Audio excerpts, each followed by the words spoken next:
যে ব্যক্তি মোহাম্মদকে জীবিত অথবা মৃত ফিরিয়ে আনতে পারবে, মক্কা তাকে 100 উট উপহার দেবে।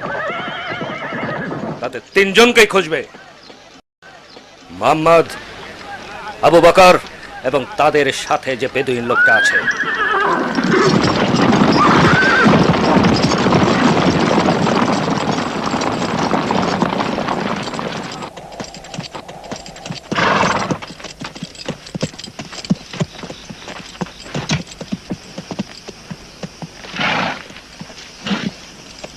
দেখছো এটা?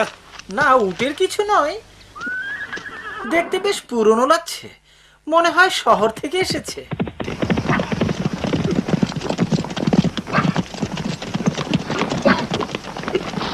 তোমরা এখানে কেন? মদিনা তো উত্তরে।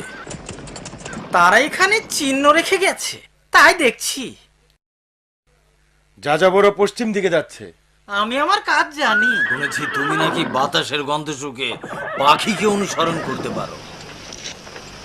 চলো ওর পেছনেই যাই।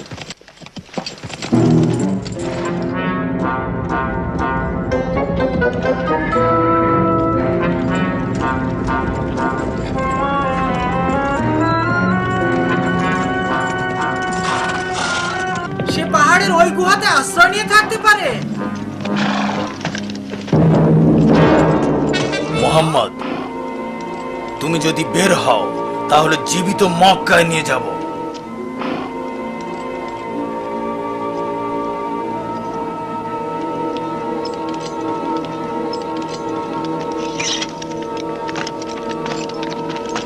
মোহাম্মদ, বের হও বলছি।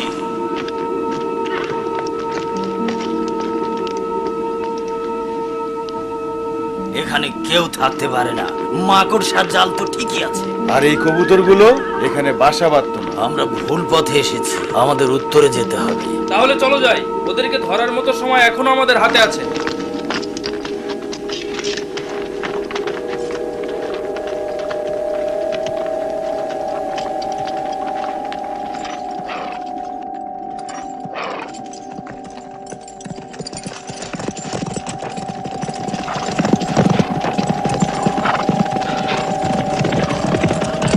দৃশ্যত মাকড়সার কিছু দুর্বল তন্তুই ছিল এখানে মৃত্যু আর মোহাম্মদের মধ্যেকার ব্যবধান। কিন্তু তিনি এমন একজন ছিলেন যাকে হত্যা করা ছিল অসম্ভব। বেদুইন লোকটি তাকে আর তার সহচর আবু বকরকে মরুভূমিতে পালাতে সাহায্য করেছিল। জুন মাসের প্রচণ্ড খরতাপকে উপেক্ষা করে মদিনাতে তার অনুসারীরা তাকে স্বাগত জানানোর জন্য অপেক্ষা করছিল এবং সেই সাথে নানা দুশ্চিন্তাও করছিল।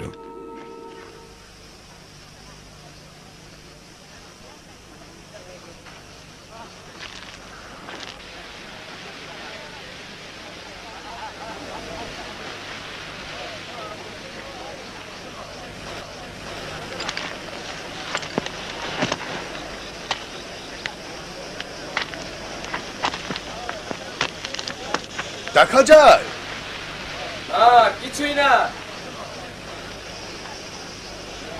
আসলে সে তো আমাদের মতোই একজন মানুষ। কোনো মানুষই এই উত্তাপ সহ্য করতে পারে না।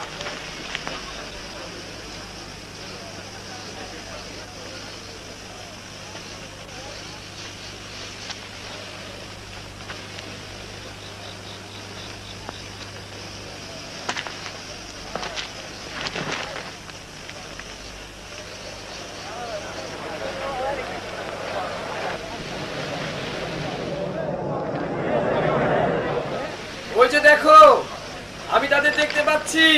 থামো, তিনি এসে গেছে।